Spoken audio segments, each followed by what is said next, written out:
Salut à tous, heureux de vous accueillir pour l'OM au café. Ne vous inquiétez pas, on va pas faire 1 heure sur les dessous du Phocéen, tout ça, on va parler Olympique de Marseille.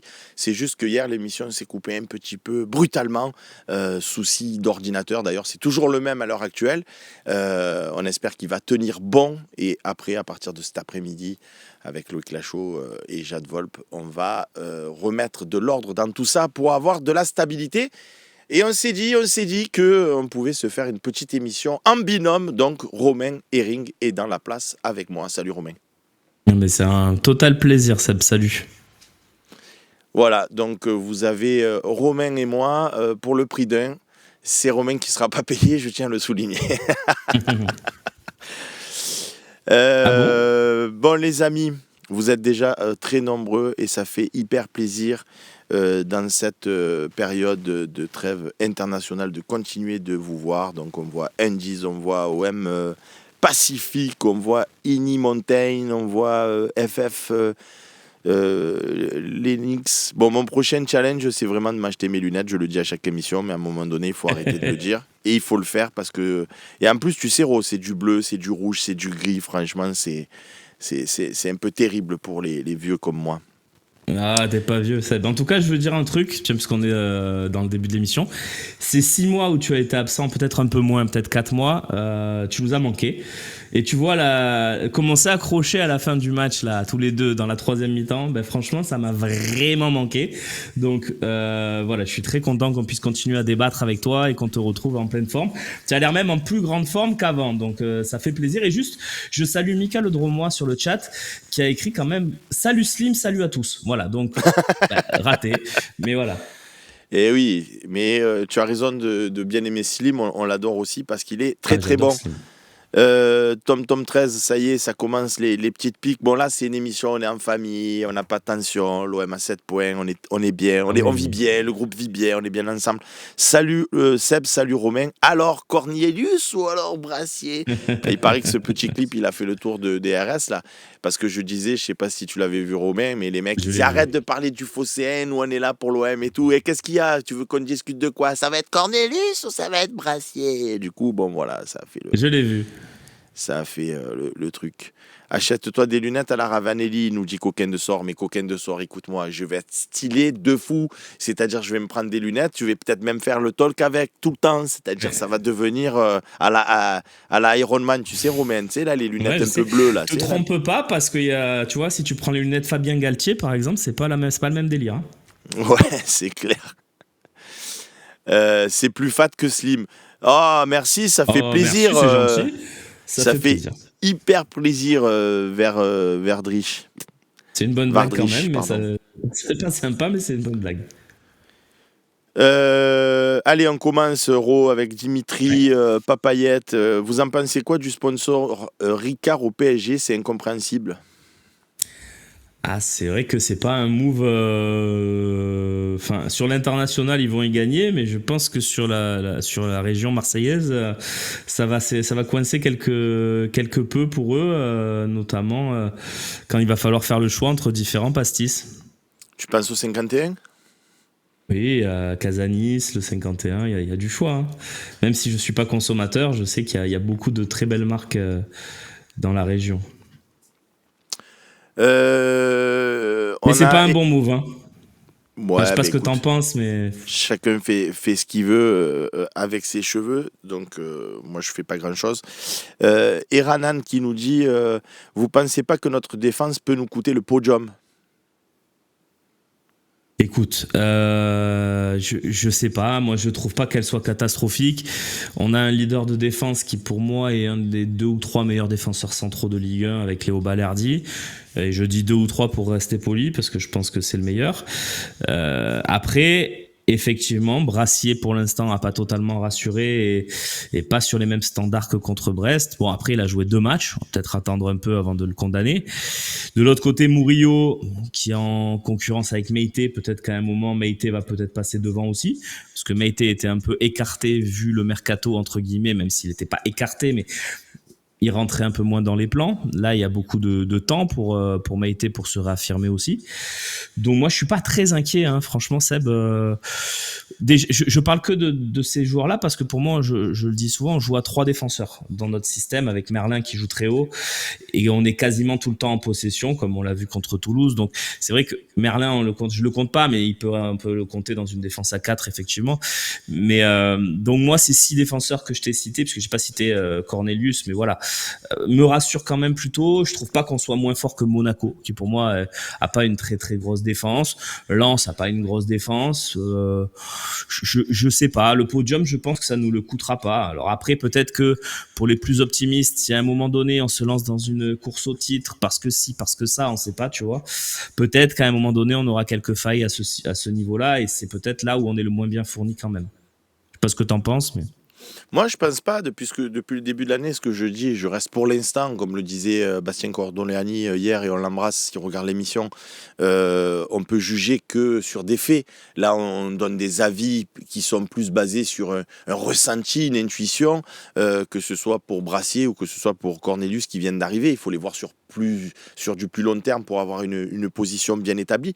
Mais moi, ce que je dis, c'est que le duo Brassier-Balerdi, avec Quentin Merlin à gauche, même si je suis d'accord avec toi, il prend beaucoup son couloir, voire il repique dans l'entrejeu, et Murillo à droite. Moi, je préfère, je sais qu'on n'est pas d'accord, c'est ça qui fait le charme du foot, chacun son avis. Moi, je préfère un Murillo qui a plus une constance et qui va être sur une jauge à 100 de potentialité tout le temps à 75, 80, qui n'ira jamais à 95, c'est-à-dire qu'il te fera jamais un match où il prend son couloir, il dribble tout le monde, il met des buts, comme pouvait le faire Klose. Mais par contre, il est toujours à 70, 75, 80. Il est aussi entre 70 et 80. Alors, des fois, c'est un joueur de foot, c'est un être humain. Il va nous faire une prestation à 40, à 30. Il va être dégueulasse. Mais son niveau constant est entre 70 et 80. Alors que l'ami Klose, il faisait un match à 95, c'était un monstre intersidéral, et puis il faisait 3 matchs à 30, un match à 90, et puis 2 matchs à 30, et il passait complètement à travers. Et moi, je préfère de la constance, je préfère quelqu'un de vachement régulier, d'homogène, et sur le plan défensif, je pense que Murillo, il m'apporte beaucoup plus de garanties que Klose. Donc je trouve qu'on est plus fort que l'année dernière. Et je ne parle même pas de Rouli, qui est un goal, là où l'année dernière, on avait un chouette copain, mais pas forcément un gardien. On avait un gardien moyen, on a un bon gardien. Mais sur Murillo et Klose, je pense qu'il n'y a même pas débat, parce que Klose peut pas faire ce que fait Murillo cette année. C'est-à-dire se mettre dans une défense à 3 en phase de possession. Je pense que Klose est même pas capable de le faire. Donc pour ça, effectivement, pour jouer comme ça, il valait mieux garder Murillo de toute façon. Et puis le débat qu'on a eu l'année dernière, Klose-Murillo, déjà Murillo, dans son poste d'arrière droit, je le trouvais mieux que cette année. Je trouve cette année, il est pas encore totalement lancé, je trouve, hein. Tu vois, je le trouve un peu hésitant. Par exemple, sa fin de saison, la rentrée qu'il fait contre Benfica, où il est ultra rassurant. Là, je trouve qu'il n'est pas encore, un peu comme Brassier en fait, il n'est pas encore totalement intégré dans la façon de jouer de Zerbi. C'est peut-être plus ça le problème pour Murillo que effectivement une question de niveau et de constance. Là, je te rejoins totalement. Le Duc de Mars, on reverra Monsieur Karim Diouf pour une émission. A priori, non, parce qu'il intervient chez des confrères, quels que soient les confrères, puisque je l'ai vu apparaître dans plusieurs émissions. Donc, je pense pas qu'on le reverra. Voilà, comme je vous l'ai déjà dit et explicité, les choix des uns et des autres, on ne peut pas y faire grand-chose. Donc, un jour, Karim a décidé de partir. On s'était dit qu'on se reverrait avec grand plaisir pour des talks, donc c'est ce que je vous avais annoncé. Puis d'un coup, tu le vois débarquer sur d'autres émissions. Tu te dis, bon, ben écoute, j'ai pas compris l'histoire, mais c'est comme ça, c'est la vie. Qu'est-ce que vous voulez que je vous dise? Moi, je peux vous expliquer que ce que je pense et ce que je dis et ce que je fais, ce qu'ils disent les autres, ce qu'ils font les autres, je peux pas. Donc, vu qu'on le voit sur d'autres émissions, ça m'étonnerait qu'on le revoie avec nous. J'apporte une petite précision, Seb, c'est que tu nous interdis pas de faire d'autres émissions, mais que tu aimes bien être prévenu quand même à l'avance quand quelqu'un fait quelque chose, tu vois. Et par exemple, j'ai fait 2-3 fois BFM Marseille, tu nous as jamais interdit de le faire, voilà. Donc c'est pour préciser aussi, on a le droit d'intervenir dans les autres émissions. C'est juste qu'effectivement, on a été très surpris par certains choix de Karim et d'autres par le passé, oui. Mais bon, c'est la vie, effectivement. C'est la vie et c'est pas bien grave. Il y a de la place pour Non. tout le monde et chacun fait ce qu'il veut dans sa life. C'était juste pour répondre à le Duc de Mars parce que tu le sais, Romain, dans l'OM au café, on n'est pas là à faire de la langue de bois. Bah oui. Il y a Chris 1390 qui est a priori pas d'accord avec nous car il dit clairement oui, on s'est affaibli en défense sur un marathon, ça le fera pas pour le titre, Mais mais le podium. Encore une fois, et c'est ça la magie du foot, c'est que on a le droit de penser ce qu'on veut. Balerdi vs Balerdi, pour le coup, le niveau est constant, donc on ne s'est pas affaibli. Brassier vs Gigot ou Brassier vs Mbemba, je pense que Brassier est peut-être un peu moins offensif qu'Mbemba, mais je pense que quand il aura trouvé... On juge des joueurs sur 2 matchs ou 3 matchs. C'est un truc de fou. le seul bémol, je pense, c'est que, à mon avis, Mbemba pouvait jouer le poste de Murillo cette année. On en a parlé un peu hors antenne des Bien cas sûr. Mbemba Vertou. Voilà, je pense que quand les supporters voient que Mbemba est dans le loft et qu'on a un poste qui semble quand même bien lui convenir, celui de défenseur droit dans une défense à 3, qu'avec la possibilité d'apporter une ou deux fois, de monter, c'est vrai qu'il y a cette petite où tu te dis, ce truc où tu te dis, bah putain, si on avait gardé Mbemba, peut-être on serait encore plus fort. Mais Lopsy, pareil, tu vois, il nous dit Brassier, Cornelius et Murillo sont pas ouf quand même. Mais je veux dire, à un moment donné, Cornelius, on l'a dézingué, enfin, vous l'avez surtout Moi, j'ai bien dézingué aimé contre Toulouse. Hein. contre Toulouse. Je trouve qu'il a été très Oui, oui. probant à la place de Balerdi. Certes, le premier match, il provoque un penalty qui pour moi n'y est pas, mais bon, il est quand même impliqué dans cette action. Moi, je pense que c'est des joueurs qui sont solides. On n'est pas idiots, Romain Hering et moi, pas plus que Slim, Romain Canuti et les autres. Si vous nous dites on fait une charnière avec Saliba et avec Mbemba. ouais, mais Mbemba, ouais, ou Mbemba Si quand tu il est... tu fais Saliba, Balardi, Mbemba, c'est pas mal. Voilà, si tu fais Saliba, voilà, si tu fais Saliba, Balerdi, Mbemba, c'est sûr que on est plus content. On n'est pas idiot. Bien sûr. Je dis juste, c'est comme si tu me mets Sarr à droite ou Greenwood à droite. Je prends Greenwood à droite tous les jours et je pense que Romain Hering, Bien qui sûr. était fou amoureux de Sarr, il prend Greenwood aussi tous les jours, malgré qu'il aimait Bien sûr. beaucoup Sarr. Bon, on n'est pas complètement décérébré, on voit les matchs comme vous. La seule chose qu'on dit, et là où on n'est pas d'accord entre nous, c'est que moi je vous dis, Brassier, c'était une valeur sûre à Brest l'année dernière. Là, il vient d'arriver à l'OM. C'est pas le même contexte, c'est pas le même entraîneur, c'est pas la même pression. Il y a rien, c'est pas la même. Oh, je vous l'ai déjà expliqué 100 fois, et Romain pourra vous le confirmer. Les joueurs de foot, c'est que à FIFA ou à PES qu'on prend les joueurs, on les transfère et ils ont un niveau constant. Là, c'est des êtres humains. Il arrive dans un nouveau club. Le mec, il n'a pas la même villa, il n'a pas la même, il a pas le même cadre de vie. Il a perdu des amis, il a perdu. Alors, c'est pas moi, Sébastien Volpe, qui vais pleurer sur son sort. Les mecs qui sont millionnaires, Lui ne s'en sert pas d'excuse, hein, d'ailleurs. et on ne s'en sert pas d'excuse. Mais je veux dire par là. Vous, toutes là qui nous regardez, vous qui êtes là, que ce soit sur le Phocéen, sur Twitch, sur YouTube, en replay, etc. Comprenez une chose, quand vous allez dans vos boulots respectifs, peu importe ce que vous faites comme métier, si en partant vous venez de vous disputer avec votre chérie, par exemple, c'est un exemple théorique, ben vous allez être moins performant parce que soucieux, vous allez dire putain, on s'est pris la tête, nani, nana, nana, cet autre. Bon. C'est humain, vous comprenez, on est des êtres humains, on ne peut pas avoir toujours... Donc quand il y a un déménagement, que vous partez de Brest, que vous arrivez à l'Olympique de Marseille, il faut se poser, il faut, pour ceux qui ont des gosses, il faut les inscrire à l'école, voir si ça va bien avec les petits, etc. Donc je veux dire, il y a toute une prise en compte à avoir. C'est pour ça que le joueur, dans 3 mois, dans 6 mois, quand il sera vraiment dans ses baskets à Marseille et que ça y est, il sera intégré vraiment, tant d'un point de vue social que d'un point de vue collectif, que d'un point de vue... On jugera de ses performances. Pour l'instant, Brassier, moi je trouve que c'est lent. Ça a l'air costaud physiquement, ça a l'air rugueux dans les duels, mais c'est un petit peu lent dans les transmissions de balles et tout. Mais la chance qu'on a, les amis, c'est qu'on a un coach qui s'appelle De Zerbi et qui va remettre les pendules à l'heure. Donc, moi, avant de dire que Brassier c'est léger ou que Cornelius c'est léger, j'attends de voir la répétition des matchs. Pour l'instant, ni l'un ni l'autre ne m'ont encore terriblement déçu, avoir des bourdes, pas plus que Rouly qui est passé à travers, mais je pense qu'il est passé à travers parce qu'il s'est tellement ennuyé tout le match qu'il a eu un défaut d'attention et de concentration, parce que peu sollicité, qu'il a voulu participer, qu'il s'est troué et que c'est pas bien. Mais c'est pas pareil que si dans un match, il se trouve alors que tu es 0-0 contre Paris, qui fait cette sortie en bois et que ça nous coûte le match. Il faut toujours relativiser.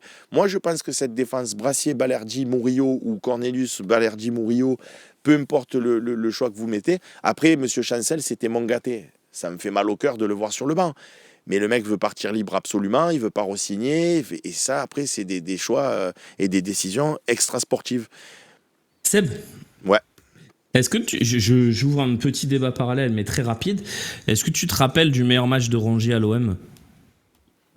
Ben moi, Rongier, ça fait partie un peu de ces joueurs comme Murillo, qui ont une forme de constance, mais qui sont pas comme un Payet, ou Payet, je peux te dire, contre Leipzig, il nous avait fait gagner à lui tout seul. Je vais t'en citer un quand même. Mm. Contre le PSG, quand on gagne en Coupe de France. Tu t'en rappelles de ce match ? Ah bah, il avait été très très bon. Et il avait joué quoi ? Défenseur central. Donc, je me demande... Non, Rongier. Ah, Rongier, pardon. Ah oui, je sais pas pourquoi, mais tu n'as pas dit Verretou. T'as dit Rongier ? Peut-être. Je pense que j'ai dit Rongier, mais peut-être j'ai dit Verretou. Tu sais, des fois, on dit un mot à la place d'autre. Donc, peut-être j'ai dit Verretou, je sais pas. Mais en tout cas, Rongier, je me demande si à terme, il peut pas être un vrai concurrent à Murillo, même dans une défense à 3, parce que je l'avais trouvé très bon défensivement dans ce poste-là contre Paris à l'époque. Et je me demande si peut-être qu'on serait pas plus fort avec une défense, c'est peut-être un peu fou, hein, Brassier, Balerdi, Rongier, évidemment en laissant le temps à Rongier de revenir à son niveau.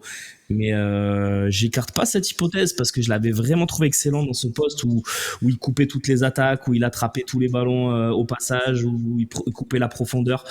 Je trouvais très bon. Donc je me demande. Voilà, c'était un petit débat parallèle, je voulais juste le dire parce que je l'avais jamais dit à l'antenne et je me pose la question de plus en plus. Ouais, moi je sais pas si De Zerbi compte trop sur notre ami Valentin Rongier, mais ça, comme on le dit souvent, il n'y a que l'avenir qui nous le dira. Moi, notre Inde, comment il va l'ordinateur ? Il va mal, il est à l'agonie l'ordinateur. Donc là, on fait l'émission, on est bien, on est en famille, on se détend, on rigole et tout. Mais à tout moment, Loïc, il va me dire, Seb, il faut arrêter le café. Mais par contre, la certitude, c'est qu'à partir de midi, quand l'émission sera terminée, je vais prendre l'ordinateur, je vais faire... Et il y a le nouveau qui nous attend, qui a priori va être bien stable. Allez, Charlie Goyard qui nous dit hâte de voir Ismaël Koné associé avec Pierre-Emile. Moi, je vous dis la vérité. Et allez, on va remettre une pièce dans la machine. Moi, je me languis surtout de voir Koné à la place d'Harit. Parce que sur ce que je lui ai vu faire quand le peu de minutes qu'il a joué, moi j'aime bien les amis, et vous pouvez ne pas partager mon avis, et c'est ok, bien évidemment, je n'ai en rien la science infuse ni la vérité absolue, mais moi j'aime bien les joueurs qui peuvent être décisifs à tout moment, et j'ai l'impression que l'ami Koné, il a cette espèce de frappe de balle que n'a pas Amin Harit, qui fait que le danger pourrait venir de Greenwood, pourrait venir de Eli Wahi devant, mais aussi de Koné parce qu'il a ses frappes de balle, peut-être un petit peu moins d'Henrique sur le côté gauche. J'entends les amis en finition, et encore que. Non, mais pour l'instant, les buts qu'il a marqués, ouais, je suis d'accord. C'est un peu des buts, un peu de chance, on va dire, parce que les frappes il tire, il prend la main, ça rentre. Oui. Après, pour l'instant, il a pas mis des buts. Tu vois, à une époque, il frappait pas. Il prenait le ballon, il crochait en arrière et remettait derrière. Non, mais dans une certaine mesure, et moi, je passe mon temps à soutenir et défendre Henrique, donc commencez pas à me faire un procès en mauvaise intention, mais le danger pourrait venir de quand je dis danger, c'est marquer des buts, hein, c'est pas l'avant-dernière passe, c'est vraiment être décisif. Donc ça pourrait venir de Henrique, de Wahi, de Koné ou de Greenwood, et moi, je pense que de la manière dont on joue avec un Quentin Merlin qui se projette très, très, très haut, d'avoir un Kondogbia Holberg, c'est quand même une assise défensive qu'il faut que tu aies dans un équilibre d'équipe. Romain, est-ce que tu es d'accord ou pas forcément ? Oui, je suis d'accord. Maintenant, je pense que ça dépendra des matchs. On verra. Mais c'est ça qui est bien, c'est que j'ai l'impression que tous les joueurs peuvent jouer au moins 2 postes, voire 3 pour Merlin, par exemple. Parce qu'on peut très bien aussi imaginer Koné avec Højbjerg. dans un système en 4-4-2 défensif, c'est-à-dire que tu défends avec Højbjerg et Koné devant ta défense, et que au moment où tu as la possession, Merlin, au lieu de passer ailier gauche, il réintègre le milieu comme à la prépa aux côtés d'Højbjerg, et que là, Koné joue ce fameux poste que tu appelles, que tu penses qu'il va jouer derrière l'attaquant avec un autre milieu. Donc, je pense qu'il y a pléthore de possibilités pour De Zerbi avec cet effectif. C'est pour ça, je pense qu'il est content de son effectif et qu'il le dit à chaque conf. Donc oui, c'est une option. Ce que tu dis, c'est une option. Alors, tu peux envisager les trois ensemble, Kondogbia, Højbjerg, Koné un peu plus haut. Tu peux envisager, quand t'en as pas un des trois, que avec un système hybride où Merlin joue un rôle un peu plus intérieur, ça peut le faire aussi. Donc moi, je trouve que l'effectif, il est ultra malléable et très agréable pour un entraîneur. Alors après, sur les capacités de Koné à se créer des occasions, je suis d'accord. J'ai l'impression qu'il a une très belle frappe de balle. À voir s'il est capable de se créer autant d'occasions frustrantes que se crée Harit, parce qu'il s'en crée énormément et il est très frustrant. Donc, est-ce qu'un joueur avec moins de capacité dans ses contrôles de balle, dans ses éliminations, dans ses orientations de jeu, aura autant d'occasions? Si c'est le cas, tous les jours, il faut mettre Koné. J'ai un tout petit doute. Je l'ai pas encore vu en match officiel. Aussi. Oui, il faut attendre de le voir. Et franchement, je te dis la vérité, Romain, si Harit il joue au niveau qui est le sien actuellement, bien sûr, ça me convient aussi. Parce que même si sur le dernier match contre Toulouse, je l'ai trouvé un petit peu moins rayonnant que face à Brest, où il a été monstrueux, énormissime, extraordinaire. Et contre Reims, il n'a pas été non plus, même s'il marque, je l'ai trouvé moins dans le jeu en tout cas moins rayonnant là aussi. Totalement. Donc après on peut pas attendre. Mais on va pas se plaindre. J'ai l'impression qu'on a beaucoup d'options. On va pas se plaindre. C'est ça. Tu vois, moi si le banc c'est Harit, Jonathan Rowe, Mopé et même Koné, tu vois, selon les systèmes et tout. Mais je vais pas pleurer si on a un banc de qualité. Franchement, on va pas se plaindre. Moi, peu importe qui joue, du moment que ça marche.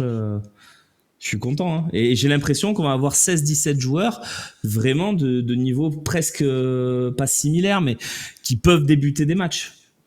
Et ça, c'est bien. Après, tu as quand même des joueurs comme Greenwood ou Højbjerg qui sont quand même au-delà des autres. Mais on est d'accord. C'est pour ça que j'ai changé. J'ai pas dit 16-17 similaires, j'ai dit 16 qui peuvent débuter les matchs. Justement avec ce bémol que tu dis.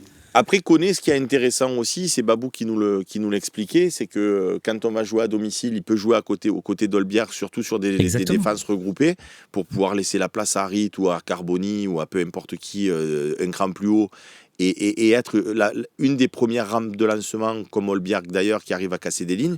Et par contre, quand on joue à l'extérieur, si on joue à Monaco et qu'on veut un peu plus densifier le milieu de terrain, on peut se prévaloir d'un Kondogbia-Højbjerg et un Koné un peu plus haut devant, qui lui aussi pourra apporter toute son efficacité.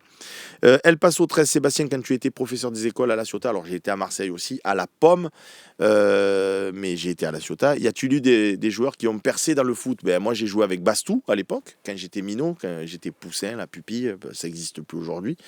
Voilà, donc il y a eu Bastou, il y a eu Michel Pavon, qui a été le capitaine des Girondins de Bordeaux. À Mazargues. À Mazargues, Pavon. Pavon, je ne m'abuse. Il a joué à La Ciotat, Pavon aussi. Après, aussi, il est allé. Ouais. Michel Pavon, il a joué à La Ciotat. Il y a eu Marsiglia aussi, Michael Marsiglia, qui a fait carrière aussi dans le foot. Voilà, mais c'est des gens que j'ai connus. Voilà, moi je vous parle de gens que j'ai connus, que j'ai côtoyés. Après, peut-être qu'il y en a eu d'autres, mais je les ai pas connus. Seb, Tiens, d'ailleurs, t'as vu le fils de Michel Pavon? Je fais une micro-parenthèse, mais qui est devenu une star du golf. Eh oui. C'est incroyable cette histoire.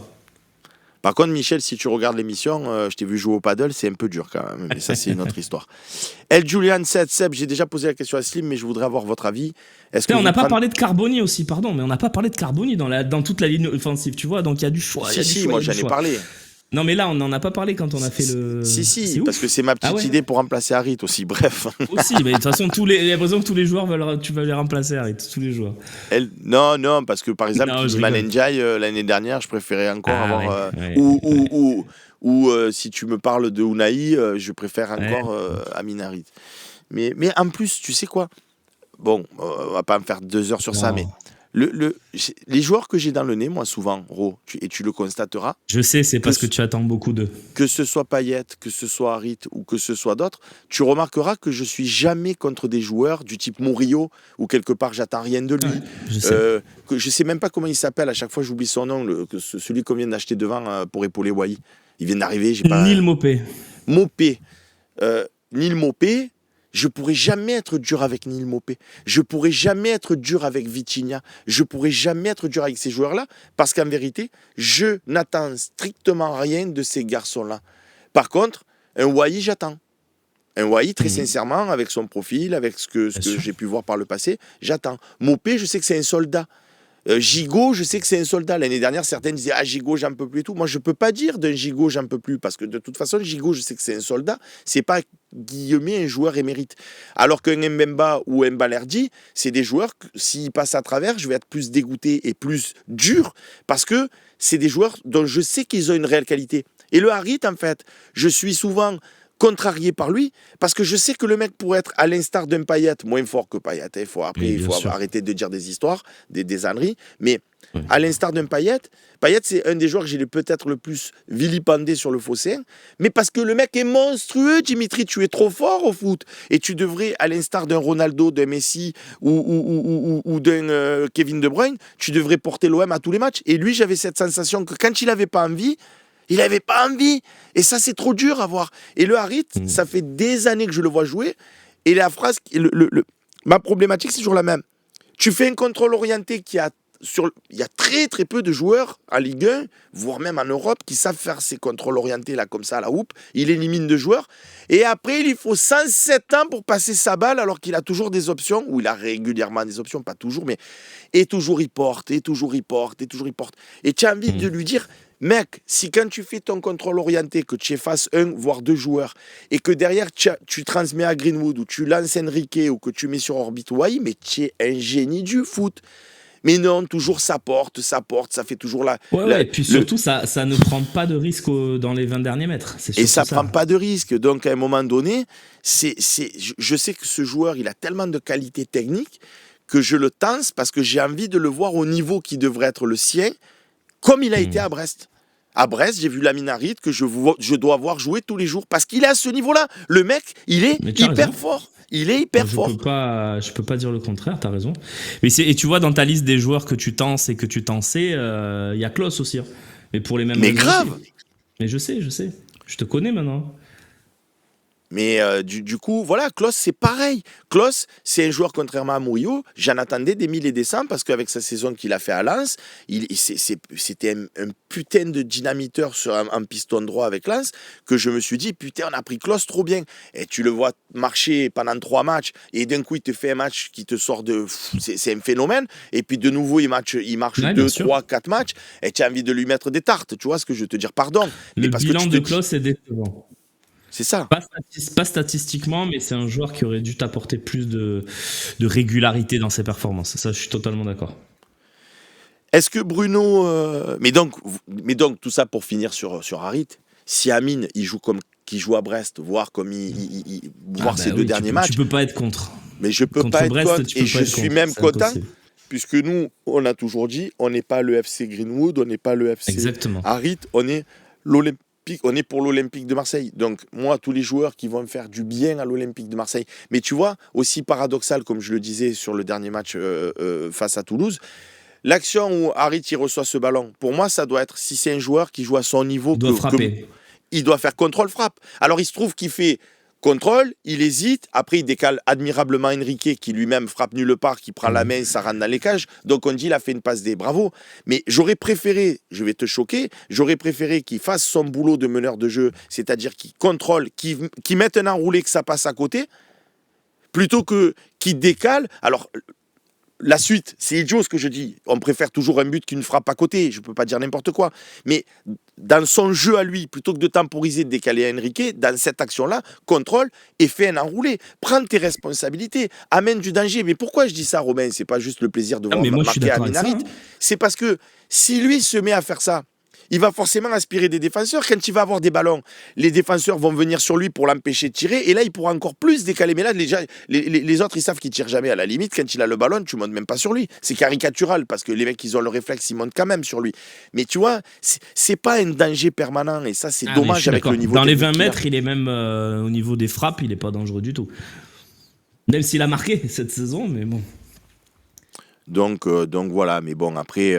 Je vois des questions, Seb, je me permets, je t'en prie, vas-y. Je vois des questions sur le loft, je vois des questions sur Vertu, sur Mbemba, donc je fais un petit point mercato si tu veux bien. Vas-y. Vertu et Lyon, c'est très chaud. Le gars, il est d'accord pour signer à Lyon, donc ça devrait se faire. Le problème, c'est que l'OM n'entend pas perdre trop d'argent dans l'affaire. Donc l'OM était plus pour demander une grosse indemnité de transfert. Là, ils essayent en tout cas de récupérer un peu d'argent et surtout de ne rien donner à Vertu. C'est-à-dire que Vertu, par exemple, était à 500 000 à peu près à l'OM. Il s'est peut-être mis d'accord, j'ai pas les chiffres, aux alentours de 200-300 000 à Lyon. Et il voudrait que l'OM lui paye l'écart. Mais l'OM veut pas ça. Donc c'est plus sur ces trucs-là que ça va se jouer dans les prochaines heures. En tout cas, pour Vertu, une recrue en tant que joker, on précise, vous avez le droit à un joueur évoluant en France jusqu'à fin décembre pour tous les clubs. Monaco d'ailleurs a pris un joker, un joueur en Ligue 2 là il y a quelques heures. Donc voilà, à Caen, ils ont pris un joueur à Caen, Ali Abdi je crois qu'il s'appelle. Donc voilà, c'est vers tout ça va se faire. Mbemba, je voyais la question dans le chat. Du coup, Mbemba, c'est mort, il va pas partir, nanana. Alors moi, j'ai un bémol, c'est que par exemple, prenez Osimhen, qui devait aller en Arabie Saoudite, ça s'est pas fait.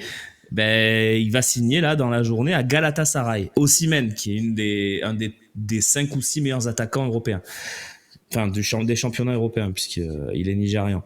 Mais donc, si Osimhen est capable de signer à Galatasaray, j'imagine très bien un Mbemba signé soit au Fenerbahçe, soit à Beşiktaş, soit à Galatasaray. Il y a encore beaucoup de marchés ouverts. Alors évidemment... C'est dommage quand tu dis ça, excuse-moi de te couper, mais... Tu te dis, putain, le mec a signé à Galatasaray. Eh oui. Tu te dis, si on avait une attaque Greenwood, Osimhen, j'allais dire Enrique. C'est vrai. Mais même Enrique, mais moi je suis prêt à avoir Enrique dans cette attaque-là. Et tu te dis, waouh, là on est vraiment en passe de jouer le titre. Et tu te dis à un joueur prêt. Bon, après, espérons que Wai apporte aussi. Est-ce que je te lance sur ce sujet parce qu'on en a parlé la dernière fois. Toi, tu le vois réintégrer Mbemba si justement il signe nulle part? Non. Autant je te dis sur Vertu, peut-être éventuellement, mais j'y crois pas non plus. Mbemba, c'est niet. En tout cas, d'après ce que j'ai comme source à l'OM, il y a vraiment de l'eau dans le gaz entre toutes les parties. L'OM a pas du tout apprécié l'attitude d'Mbemba cet été. Mbemba a pas du tout apprécié l'attitude de l'OM non plus. Qui a tort, qui a raison, ça encore une fois. Est-ce qu'on devrait pas un peu plus protéger Mbemba? Bon, ça c'est un autre débat en tout cas. La situation, c'est que l'OM ne veut plus entendre parler d'Mbemba. Plus du tout. Et l'OM a l'obligation de le réintégrer aux entraînements. Et j'ai lu, soit dans la Provence ou l'équipe, je m'excuse, je sais plus dans lequel, ce matin, que l'OM était même prêt à payer des amendes pour qu'ils fassent pas les entraînements avec eux. Donc, Mbemba, c'est fini. Alors ça, on en a parlé hors antenne, tu vois, avant l'émission, parce que nous, en fait, on parle OM quasiment 24 heures sur 24. Bien sûr. Mais la réalité, c'est que autant j'aime bien la position très ferme du club, parce que ça montre qu'on a des dirigeants qui s'en laissent plus compter et tout, et moi j'aime bien ça, parce que l'institution passe avant tout. Mais je ferai 2 catégories de joueurs. Y a Léounaï, par exemple, tu vois, je vais pas dire qu'il a triché, mais il a été extrêmement décevant, il n'a pas forcément eu des attitudes de guerrier sur le terrain, il n'a pas forcément affiché une envie. Il a déçu de fou, il n'a pas forcément eu une envie de dingue de jouer avec l'OM ou de se dépouiller, tu vois. Donc lui, que tu le mettes dans un loft comme ils sont Verretou ou Mbemba, je suis complètement partie prenante. C'est une forme de sanction de dire ah ouais, t'as marché sur le terrain, t'as pas honoré le maillot de l'OM, nous on veut plus voir ta figure et tu vas dans un loft. Un Verretou, le mec, que vous l'aimiez les amis sur qui nous regardez, que vous l'aimiez ou que vous l'aimiez pas, c'est pas mon débat. Est-ce qu'il est fort? Est-ce qu'il est pas fort? Est-ce qu'il est bon? Est-ce qu'il est pas bon? Est-ce qu'il a une année de contrat, 10 années de contrat? C'est pas mon débat. Mon débat, c'est est-ce que le mec a triché une fois avec le maillot de l'Olympique de Marseille? C'est ça ma question. Le mec, il a joué blessé, il a enchaîné les matchs jusqu'à la blessure parce que justement, on avait besoin de lui quand tous les Africains sont allés faire la CAN. Il a toujours répondu présent. Et lui, d'un coup, on lui dit on ne te veut plus, tu vas dans le loft. Moi, j'aurais préféré pour lui ou pour Bemba, j'aurais préféré une situation où on lui dit voilà, vous vous entraînez avec les copains, vous faites partie du groupe pro. Par contre, De Zerbi a été clair. Et nous aussi, vous avez une fin de contrat. Vous ne jouerez plus avec l'équipe première, on ne vous fera pas rentrer. Trouvez-vous un club. Trouvez-vous un club. Mais de là à les ostraciser comme ça en disant allez, tu vas. Ça, c'est bien pour Unai ou pour d'autres qui ont mérité ce traitement. Un Verretou pour service. Après, on va dire juste, pour moi, personne ne mérite ce traitement, mais c'est vrai que tu as raison de faire deux cas, les décevants et ceux qui ont honoré le maillot. Voilà. Ça, je suis totalement d'accord avec toi. Y a Julian 7 qui dit vous m'avez pas répondu sur Dubois, est-ce que tu le prendrais libre? Non. Voilà, on t'a répondu. Non, mais je vais détailler parce que c'est frustrant pour quelqu'un qui pose une question de se prendre juste non. Non, parce que pour moi, on joue sans arrière droit. Alors effectivement, peut-être qu'il est capable de jouer dans une défense à 3 en stopper droit, mais je pense que Meïté est pas moins bon que Léo Dubois actuel, parce qu'il a beaucoup baissé quand même. Il va avoir 31 ans, il est un peu en fin de carrière. Donc Meïté, Murillo, je pense qu'il est pas moins fort que Dubois sur ce poste-là. Et je maintiens, je pense que Rongier est même meilleur que Dubois sur ce poste-là. Donc ça fait beaucoup. Je pense que prendre un joueur libre pour prendre un joueur libre, je vois pas trop l'intérêt. Néanmoins, maintenant que j'ai dit tout ça, si à un moment donné ils veulent prendre un arrière droit sur le marché, c'est peut-être le moins mauvais qui reste en libre. Voilà.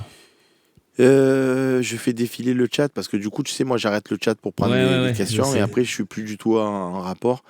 Arsène qui nous dit Seb, à ton avis, le possible départ de Verretou à Lyon préfigure-t-il d'une arrivée future de Benasser cet hiver? Moi, je fais pas du foot fiction. Je vous dis pas le club va être vendu. Je vous dis pas des trucs dont on ne sait jamais ce qui va se passer. En vérité, cette période de mercato, même quand on a des infos, et on l'a vu l'année dernière avec Gallardo, tant que c'est pas signé, on peut que dire oui. Donc là, il y a eu une volonté, ça a tâté le terrain, voilà, vite fait pour Benasser, savoir si c'est pas aller plus loin que ça. Est-ce que cet hiver, ils seront encore sur la piste de ce joueur ou pas? Tout dépend si on a la paire Holberg-Koné ou Holberg avec Kondogbia, si on a une blessure, s'il n'y a pas de blessure. Si tu es premier ou second avec 5, 6, 7 points d'avance sur les autres, est-ce que tu vas vouloir bouleverser ton effectif? Donc, il y a tellement, en vérité, de paramètres dans un mercato qui font que tu peux pas dire aujourd'hui, attends, je sors ma boule de cristal, oui, effectivement. Non, le départ de Verretou, il était prévu parce qu'il a plus qu'un an de contrat et que Pablo Longoria sur ça a été ferme et a dit, moi, soit les joueurs à l'Olympique de Marseille, ils reprolongent dans des conditions favorables pour toutes les parties, à condition que le coach les veuille, et donc ça continue, soit ça s'en va. Et ils ont mis en pratique ce qu'ils veulent faire. Moi, je suis complètement d'accord avec cette politique. Je dis juste, j'aurais fait des niveaux de loft en fonction de l'implication, du courage et de la détermination que les gens ont mis pour défendre le maillot de l'Olympique de Marseille. Et je pense que Verretou, qu'on l'aime ou qu'on l'aime pas, il n'a jamais triché. Et juste pour répondre un peu aussi à la question, est-ce qu'on va faire Benasser? Je ne sais pas. Tout ce qu'a dit Seb, je ne change pas un mot, pas une virgule. J'ajoute que la phase aller, elle fait 15 matchs cette saison, c'est-à-dire que jusqu'à Noël, on a 15 matchs à jouer au total. On en a déjà joué 3, il en reste 12. Et que la phase retour, si tu veux faire un parcours et pourquoi pas aller en finale de la Coupe, il y a 25 matchs. Donc c'est un peu plus chargé la phase retour. Donc peut-être qu'ils voudront faire un petit ajout d'effectifs si à un moment donné, dans la phase aller, on se rend compte, ah tiens, il nous manque un milieu. Ah tiens, il nous manque un ailier droit parce que si Greenwood ça... Peut-être que ça peut y avoir un ajout en termes de nombre au mercato d'hiver. Ça, c'est possible. Il peut aussi y avoir un départ remplacé par une arrivée, parce qu'on a vu comment marchent nos mercatos. Ils marchent vraiment fort avec beaucoup de départs et d'arrivées. Donc oui, c'est possible qu'on aille sur Benasser. En l'état actuel des choses, Benasser, Il y a eu une tentative de dernière minute parce que opportunité de marché, mais l'OM ne voulait pas faire un milieu plus que ça. Ils se sont dit, tiens, il y a une opportunité. Bennacer, c'est titulaire à l'OM. D'après, je pense que c'est meilleur que Kondogbia, d'après moi en tout cas, en l'état actuel des choses. Donc ils se sont dit, on a tenté Bennacer. Maintenant, est-ce qu'ils vont y retourner cet hiver? Ça, c'est une autre question. Firecube qui nous dit, vous voyez Rongier être prêt quand? Vers la mi-octobre? Moi, je pense que c'est mon avis. Rongier, je pense que ça y est. Là, il est en jambes. On le voit dans les phases quand on est à la commanderie. On voit, il met de l'impact. Il est bien en jambes. Je pense que pour l'instant, Deserbi, il a son équipe type dans la tête. Et qu'il ne le voit pas à la place de Kondogbia ou encore moins de Højbjerg. Pour l'instant, sur un plan purement défensif, je pense que sur le côté droit, comme le soulignait tout à l'heure Romain, il a une préférence pour Murillo. Est-ce qu'il n'y a pas Murillo est blessé, suspendu? Est-ce qu'il mettra Rongier plutôt que Lirola? Possible ou pas? Maïté aussi. Il y a Maïté aussi. Donc, je pense que Rongier... et ce qui me fait dire ça, c'est que quand tu fais rentrer un joueur par 2 fois à 5 minutes de la fin, c'est que tu n'as pas forcément une considération foufou pour lui. Moi, je pense qu'un coach tu fais rentrer à 5 minutes de la fin des joueurs de rotation, des jeunes, mais quand tu as un joueur sur qui tu comptes, le faire rentrer comme ça à 5 minutes de la fin par 2 fois, ça m'inspire rien qui vaille pour l'ami Valentin. Voilà. Alors, tu vois, c'est notre premier désaccord depuis le début de l'émission. Je pense qu'il compte sur lui. Moi pas. Je sais. Je vais essayer d'apporter un argument. Rongier, il a commencé sa prépa avec le groupe il y a 2 ou 3 semaines. Il n'a pas participé en juillet. Même début août, il n'était pas là. Les matchs de prépa, il n'a pas fait. Il revient d'une blessure. Il s'est blessé en novembre, donc c'était il y a 10 mois. Reprend. Alors, ceci étant dit, à Toulouse, pour moi, il doit rentrer pas à 5 minutes de la fin, mais en même temps que Mopé, à la 72, 73e. Ça, je suis plutôt d'accord avec toi. Tu peux penser à le faire rentrer avant.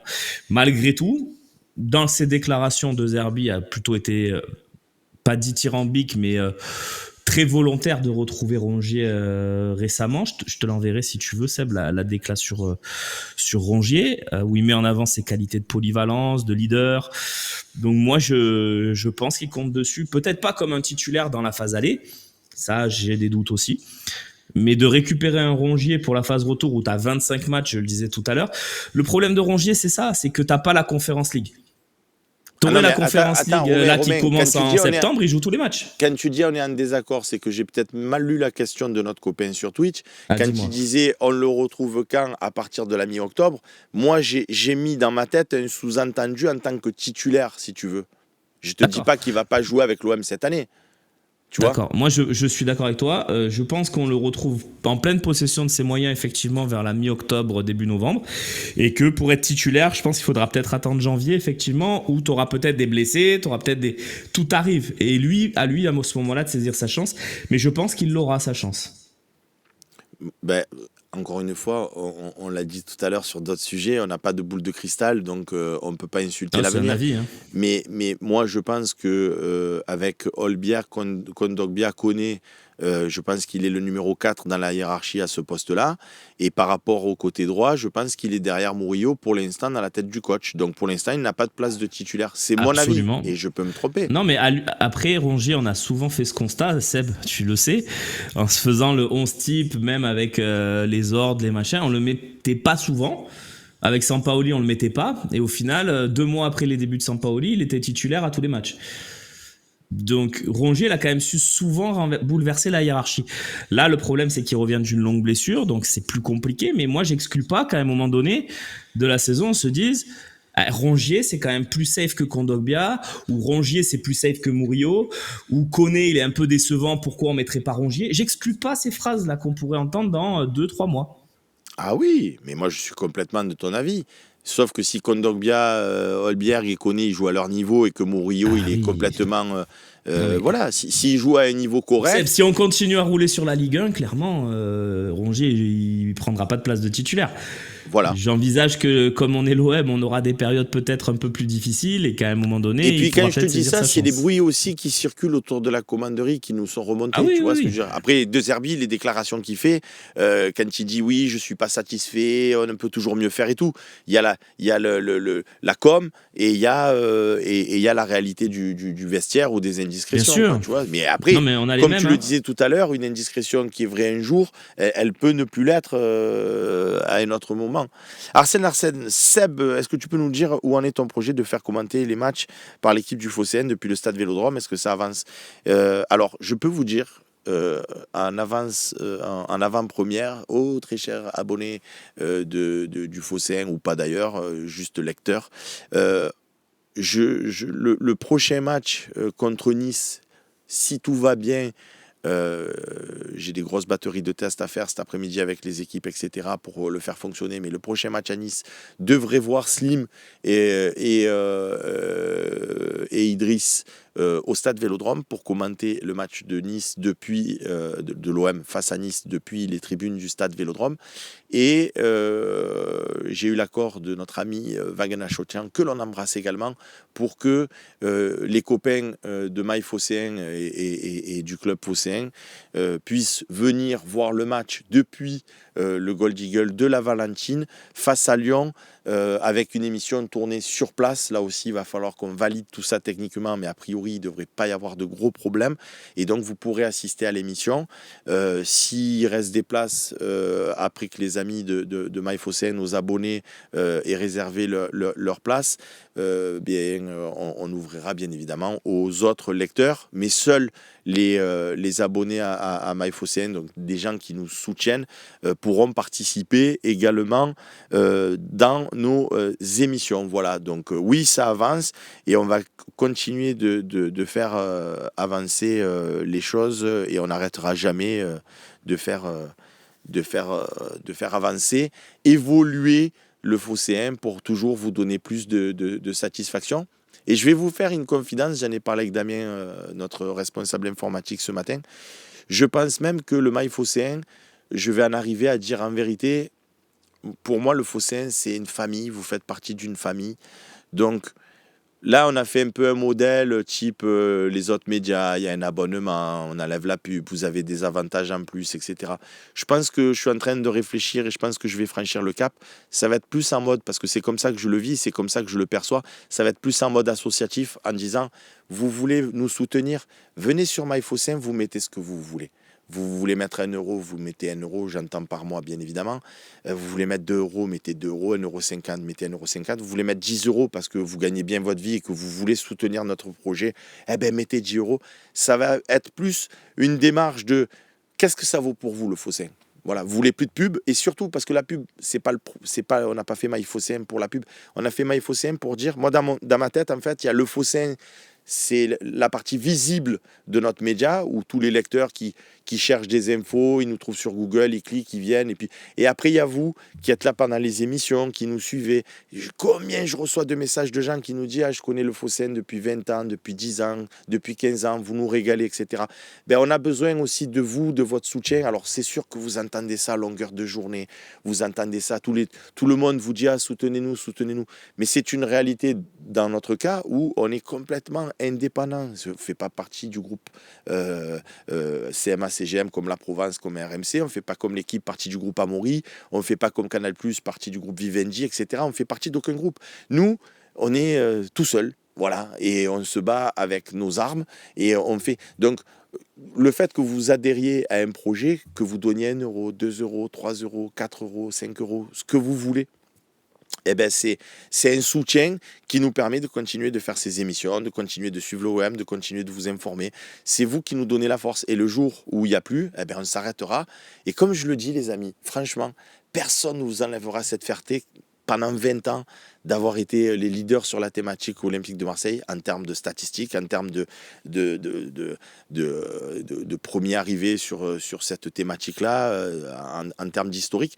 On l'a fait. Donc même si ça doit s'arrêter demain, on l'aura fait et personne ne nous l'enlèvera. Les gens qui ont gagné la Champions en 93, ils l'ont fait. Même si on ne la gagne plus jamais, on l'a gagné. Et nous, c'est pareil. On l'a fait, ça a duré. Maintenant, si ça doit durer encore des années, ça sera grâce à vous. Sinon, si on n'y arrive pas, si à un moment donné, ça se complique, ça s'arrêtera. Mais on essaye toujours d'innover et on essaye toujours de trouver des solutions pour que le plus grand nombre soit satisfait. Et puis voilà, donc voilà pour répondre à ta question.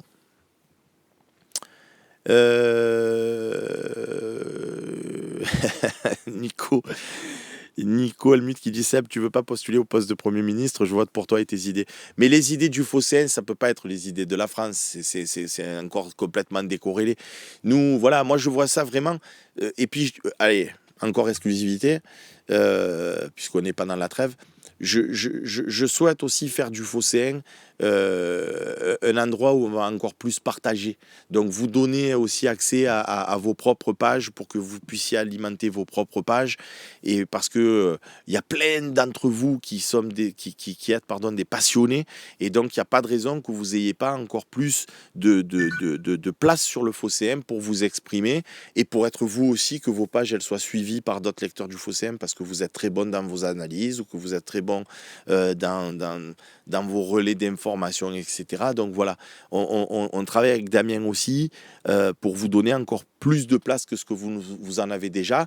Je vais essayer de monter, une fois qu'on aura fait la web radio pour les matchs, le soir, on se fera peut-être aussi des antennes libres où vous pourrez participer. Donc, par exemple, à 18 ou 19 ou 20 heures, il y aura une émission d'1 heure. Mais là, ça sera peut-être réservé aux gens qui nous soutiennent. Parce qu'à un moment donné, si les gens qui nous soutiennent, on leur donne jamais rien en plus que les gens qui nous soutiennent pas. C'est rigolo parce que, tu vois, on s'en est pas parlé, mais la radio libre réservée aux MyPhocéens, j'étais en train de me dire, putain, ça peut être une bonne idée, ça fait quelques jours que je me dis ça. Donc ça me fait rire que tu en parles, parce qu'on s'en est pas parlé pour le coup, mais je trouve que c'est une super idée ça. Mais c'est exactement ce que dit Charlie Goyard. J'avoue que le modèle du type socios sur le Phocéen me semble à venir. Alors la différence des socios, c'est exactement ce que je souhaite mettre en place, à la différence près que les socios, ils élisent le président. Bon, j'ai pas forcément envie d'être débarqué tout de suite. Bon, donc il y aura pas cet esprit-là. Bon, après, on n'oserait pas venir faire la concurrence, Seb, rassure-toi. Non, mais c'est pour la boutade, mais même pour les journalistes, tu vois, si les socios ils disent on a un peu plus de Romain Hering, ou on a un peu plus de Slim, ou on a un peu plus de je sais pas qui, il y aura pas ce pouvoir-là. Mais par contre, oui, faire. Tu nous mettras dans un loft et puis voilà. Mais non, jamais. Romain Hering, la Vox Populi a parlé dans le loft. Tu vas y rester 4 mois. Et tu n'as que de l'eau. Seb dictateur, c'est exactement ça. Canuti, ça se discute, nous dit Manu Esri. Il est énervant, mais il est bon quand même. Le mois prochain, j'adhère, on a besoin de vous. Après, je suis pas en train de vous dire, si vous adhérez pas, ça va s'arrêter. Il y a pas péril du tout à l'en demeure et franchement, ça va. Mais moi, mon objectif, et franchement, je vous le dis aussi, et vous savez que je suis un homme de parole, enfin, j'espère que vous le savez. Après, c'est les actes qui montrent qu'on est quelqu'un qui fait ce qu'il dit, plutôt que les blablas, parce que les blablas, tout le monde peut en faire. Mais franchement, Romain, et je te le dis à toi aussi, le jour où on arrive à avoir suffisamment d'abonnés, après, il en faut énormément, hein, mais pourquoi pas, après tout, si on arrive à avoir suffisamment d'abonnés, pourquoi pas imaginer même de virer la pub sur le Phocéen, tu vois ce que je veux te dire, ou alors réduire, oui, mais de manière complètement drastique. Voilà. Donc après, les gens, s'ils se disent moi je suis abonné, mais en fait ils ont enlevé la pub sur le Phocéen, donc j'arrête de payer pour rien. Non, vous payez pas pour plus avoir de publicité. Vous payez parce que, comme l'a dit Charlie Goyard, vous sentez faire partie de cette famille et vous voulez soutenir le projet pour qu'on puisse continuer à débattre pendant longtemps. Si vous avez envie... je vais dire un truc, Seb, si je peux me permettre sur ça. Mais Romain, tu as la parole. Moi, en tant que lecteur, où je vais beaucoup regarder les autres sites, etc., mon salaire n'a pas changé depuis que tu as mis en place MyPhocéen. Donc, je suis très à l'aise pour parler de ça.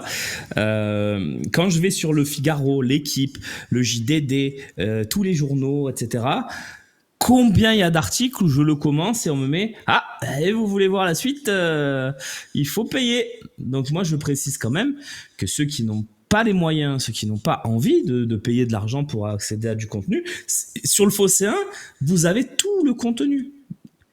C'est pas là, on n'est pas en train de vous parler d'articles exclusifs, etc. nous, on fait quand même quelque chose d'assez extraordinaire dans le milieu où on est. C'est qu'on ne vous prive pas d'actualité, on ne vous prive pas de nos exclus, parce qu'on en a eu pendant ce mercato. On aurait très bien pu mettre exclu MyFocéen. Et si vous voulez lire ce qui va se passer pour Unai, par exemple, parce qu'on n'en a pas parlé, il y a eu des questions sur Unai. Unai, à mon avis, va être prêté, pourquoi pas en Grèce. Je pense qu'il y a une touche, d'après ce que je sais, du côté du Panathinaikos. On aurait pu faire un article, Unai va être prêté. On ouvre l'article, 3 lignes. D'après nos informations, 3 petits points, et vous voulez savoir payer machin. Voilà, il y a beaucoup de médias qui fonctionnent comme ça. Nous, on le fait pas. Voilà, c'est pour ça que je voulais souligner ça, Seb. Effectivement, c'est plus une démarche de soutien, et c'est vrai que c'est agréable de pas avoir la pub aussi, malgré tout. Donc, à vous de voir, mais il y a zéro obligation, et vous avez toutes les infos. Moi, tu sais, ce qui me dérange dans toutes ces histoires, après on se dit qu'à midi, on aura l'antenne, donc dans 5 minutes. Allez, ça marche. Moi, ce qui me rend dingue, c'est en fait le truc de dire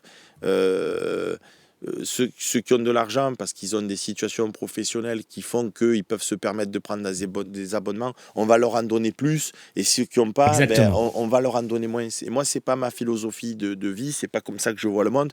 Donc, je préférerais que tout le monde ait quelque part les mêmes droits. Bon. Ça, c'est posé. Mais une fois qu'on a dit ça, ceux qui te payent, ceux qui t'envoient de leur propre argent, et que c'est pas à travers la publicité, c'est-à-dire que ceux ils sortent leur CV, qu'est-ce qu'ils ont de plus que les autres? Donc, tu es obligé de faire un peu de discrimination entre les gens qui te soutiennent et qui adhèrent à un projet. C'est pour ça que je me suis dit, mais en fait, s'il y a un étudiant qui me dit moi, j'aimerais bien être abonné à MyFocéen, mais j'ai pas d'argent, file-nous 50 centimes. Qu'est-ce que tu veux que je te dise? Si tu veux faire partie de la famille de MyFocéen et avoir accès à tout ce qu'on va mettre en place pour les gens de MyFocéen, mais que tu es étudiant, que tu n'as pas les sous, file 50 centimes, frérot, et viens avec nous dans la famille. C'est pas, tu n'as pas les sous, tant pis pour ta gueule. Non, je ne veux pas fonctionner comme ça. Après, il ne faut pas tomber dans le cercle où tout le monde va me dire non plus, je suis étudiant et j'ai que 50 centimes, parce que sinon, ça ne marchera pas non plus. Ouais. Donc, c'est une histoire de conscience et c'est une histoire de cœur. Est-ce que vous aimez ce qu'on fait ? Oui, non. Et je n'ai pas peur de le dire parce que c'est la vérité. Le jour où, les gars, vous aimerez plus ce qu'on fait, ni les talks, ni les matchs au stade, ni les OM au café, ni les articles, ni tout ça, ça s'arrêtera. Et comme je vous ai dit, je vous remercierai toujours de votre fidélité pendant toutes les années où on a été tous ensemble. Et ça s'arrêtera. Et la vie, elle continuera son histoire. Et pour tout un chacun, pour vous, pour nous. Il n'y a que les cimetières qui sont remplis de gens indispensables. Donc, pour l'instant, le projet, il est là, il tient la route. Moi, j'espère arriver à fédérer autour de ce projet Le Phocéen, qui en fait est un projet de supporters de l'Olympique de Marseille qui partagent leur passion. C'est pour ça que je veux vous donner encore plus de liberté d'expression. Eh bien, on se fédère tous ensemble de manière indépendante.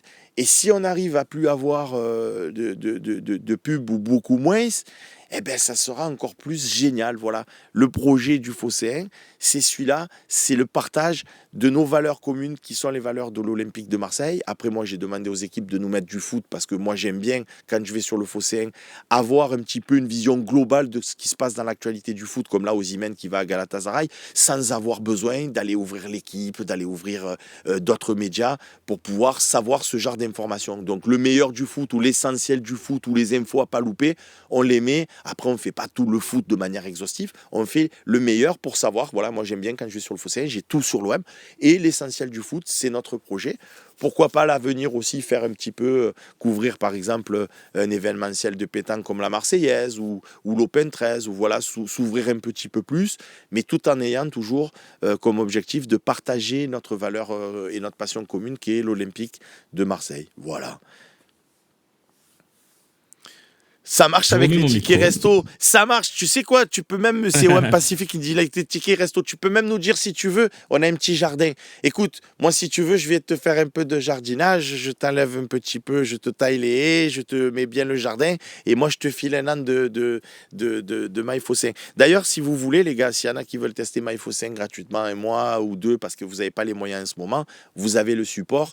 D'ailleurs, il y a un copain qui m'a dit, j'ai une photo d'un sosie à toi. Je ne sais pas où te l'envoyer. Tu vas sur le support, lephocéen.fr, tu as le support, tu vas dessus, tu peux mettre des pièces jointes, envoie-moi là, ça me fera rire et alors, plaisir de l'avoir. Explique-nous comment, je vais le faire en même temps, comment on fait pour aller sur le support, parce que le fameux support, c'est contact support, c'est ça? On va dans le menu de gauche, contact support, et là, ouais, très bien, c'est bien fait, hein, bravo. Écrire à la rédaction, écrire proposition commerciale, c'est bien fait. Bravo les copains. Mais voilà. Non, c'est facile d'accès pour tous ceux qui se posent la question. Il faut c'est pour 0,13 centimes par jour, c'est donné. Je sais pas si c'est donné, mais bon, voilà, bon, écoute, on fait, pour intégrer Evidence Holding, il faut mettre combien? Elle passe au 13, tu sens pas que c'est le mec qui est en fait patron, dirigeant d'entreprise, qui connaît société.com et qui va voir un petit peu. Mais tu sais, pour répondre à ta question, elle passe au 13. Si vraiment j'avais été quelqu'un qui pense financier et qui pense pas passion, humain et nos valeurs, j'ai eu souvent des propositions et j'aurais pu prendre. J'avais eu une très belle proposition financière un jour qui visait, je ne dirai pas de qui parce que c'est bon, peu importe, c'est pas le sujet. Secret des affaires. Le secret des affaires. Mais qui visait, le mec m'a dit, voilà, j'ai déjà toutes mes équipes éditoriales, j'ai déjà toutes mes équipes informatiques, j'ai déjà toutes mes équipes en somme. Et donc, en fait, on pourra alimenter le Phocéen, on garde juste 1 ou 2 journalistes pour faire semblant, pour qu'ils fassent des petites émissions. Et donc, on fait des économies d'échelle de fou. Et donc, tout ce qu'on va gagner avec le Phocéen, on se le partage et ça faisait des très, très, très, très gros montants. À mon échelle, évidemment, c'est pas l'échelle de Bezos ou de Zuckerberg, mais à mon échelle, c'était quand même des très gros montants. Et je lui ai dit, merci beaucoup pour ta proposition. Mais en réalité, moi, je me séparerai pas de mes équipes. Parce que là, si tu me fais des propositions à moi, Sébastien Volpe, parce qu'effectivement, c'est moi le propriétaire du Phocéen, c'est grâce au travail de Romain Canuti, c'est grâce au travail de Romain Herring, c'est grâce au travail de Slim, c'est grâce au travail de Loïc, c'est grâce au travail de Jade, c'est grâce au travail de Marine, qui lance aussi le matin, malgré que ça soit absolument pas sa fonction, mais elle rechigne pas à la tâche, et on l'embrasse. Et ni Damien, notre responsable informatique. Donc, moi, je me sépare de personne pour mon propre profit à moi. C'est pas ma vie, c'est pas ma vision du monde, même si ça me met plus que bien financièrement, parce que le projet du Phocéen, c'est un projet de famille, c'est un projet de passion, c'est un projet d'équipe.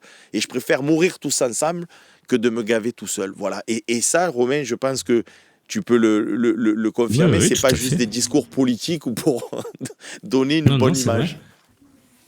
Non, c'est vrai. Et puis, moi, j'ai su aussi que dans des périodes où on était un peu plus fast, notamment la période Bielsa, tu préférais avoir une équipe où il y avait trop de monde pour donner la chance à tout le monde. Donc, plutôt que de faire une équipe resserrée pour mettre de côté. Donc, je sais que toi, si tu peux embaucher 20 personnes, tu le feras. Donc, non, c'est pas du tout la politique de la maison de penser selfish. Après, évidemment, tu es un homme d'entreprise, tu es un patron, donc forcément, on est là pour faire un petit peu de tout ça. On va pas dire non plus, on n'est pas chez les bisounours. Mais, on est là aussi pour gagner notre vie. C'est top. Et moi, je suis très heureux, ça fait 12 ans que je suis là et je suis très heureux en tout cas. Et sinon, je pense que c'est normal, tout un chacun, on fait un travail, on se donne des moyens. Mais après, comme je le dis tout souvent, et ça me fait rire cette expression, mais je le pense aussi, quand tu ramènes un salaire face au nombre d'heures que tu fais, je suis un gros smicard quand même, mais je suis fier de l'être. Parce que quand je mets en face le nombre d'heures que je peux faire et ce que je me paye à la fin du mois, mis à la proportionnelle, mais on s'en fout. Parce que l'important, c'est pas combien tu gagnes, c'est est-ce que ce que tu fais, tu le fais avec bonheur, avec plaisir. Et nous, Romain, on est des chanceux de fous parce que le matin, on se lève, on fait nos émissions, on vient parler avec vous. Et voilà. On parle de l'OM. Donc, on parle de l'OM, on va voir les matchs, on commente les matchs. Je veux dire, voilà. On pourrait presque, dans un monde idéal, le faire gratuit si on avait de quoi manger à côté. Et voilà. Après, bon. On est dans une société qui est comme ça, il faut bien gagner de l'argent pour payer ses traîtres. Ses traîtres. Ouais, les traîtres aussi, qui sont un peu partout, ouais, mais on les connaît. Bon, les amis. J'ai vu un message, l'ordinateur va exploser, il est midi. L'ordinateur, il a été stable. Il a été stable. Tu as vu? Mais c'est parce qu'il sait que c'était sa dernière.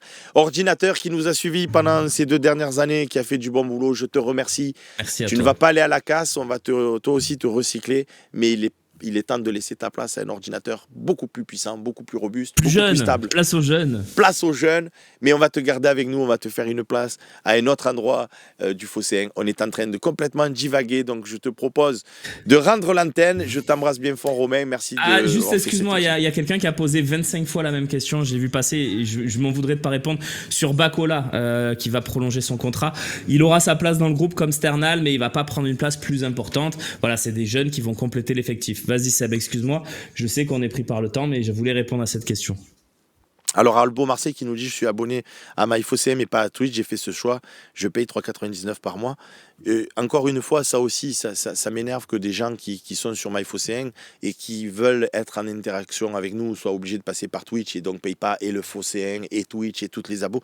Donc, on est en train de travailler sur une interface sur MyFocéen pour qu'ensuite, sur MyFocéen, on ait exactement la même configuration que sur Twitch, c'est-à-dire nos vidéos et dessous un chat où vous pourrez aussi nous parler, nous poser vos questions. Alors ça ne sera pas aussi fluide, aussi beau, aussi performant que Twitch parce qu'ils ont des équipes de 20, 30, 50, 100 informaticiens, là où nous on est dans une équipe beaucoup plus restreinte. Mais on va faire quelque chose de propre et quand vous serez abonné à MyFocéen, vous pourrez discuter avec nous, vous serez même peut-être prioritaire à certains moments, pour vous remercier de votre confiance, de votre soutien. Voilà, l'histoire, elle est là. Bon, 12h05, c'est pas tout ça, mais il y en a qui doivent changer l'ordinateur et qui doivent encore travailler sur la web radio. Donc, et il y en a qui bossent cet après-midi aussi, hein. Et il y en a qui doivent mettre du contenu sur le Phocéen, parce que sinon, ça ne va pas se faire tout seul. Merci Seb. Merci à toi, merci à vous pour votre fidélité, pour votre soutien, et à très bientôt pour de nouvelles aventures. Bye bye les amis.